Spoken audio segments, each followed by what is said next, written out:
大家好，我今日將會介紹一下澳門嘅酒店業。第一點，澳門酒店業嘅興起同埋發展。澳門酒店業經歷咗由早期接待商旅嘅傳統旅館，到博彩業開放，即係2002年而爆發嘅國際珠華綜合度假村模式嘅轉變。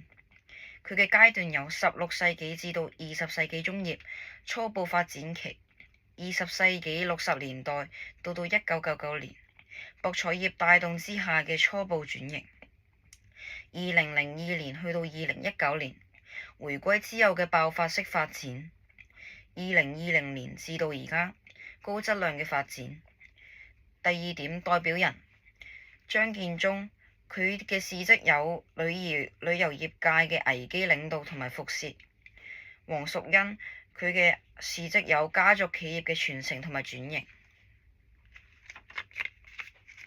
第三點，酒店業點樣去配合澳門嘅經濟發展？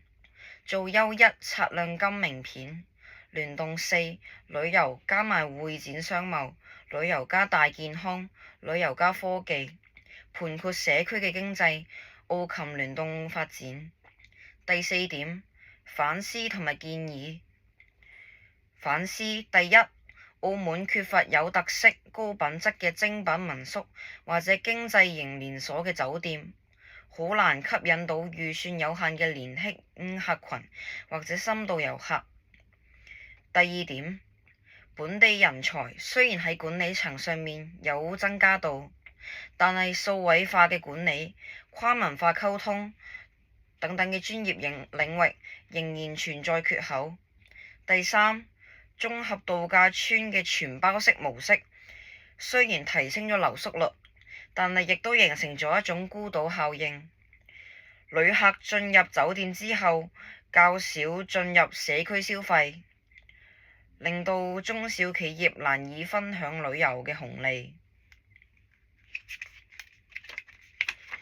第四，多數酒店雖然引入咗自助嘅 check-in， 但係大數據精準行鎖同埋智慧能源管理，即係 ESG 嘅應用，仍然有好大進步空間。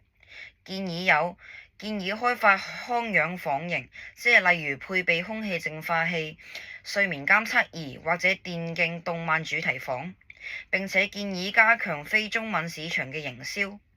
唔應該淨係提供住宿，應該將酒店場景轉化為小型嘅博物館、藝術展廳或者非遺嘅體驗空間，令到遊客下樓就能體驗澳門文化。針對商務客，提供會展加觀光嘅一站式套票，推動一程多站嘅住宿聯通，例如推出澳門1晚加橫琴2晚嘅優惠套餐。我嘅分享到呢度，多謝大家。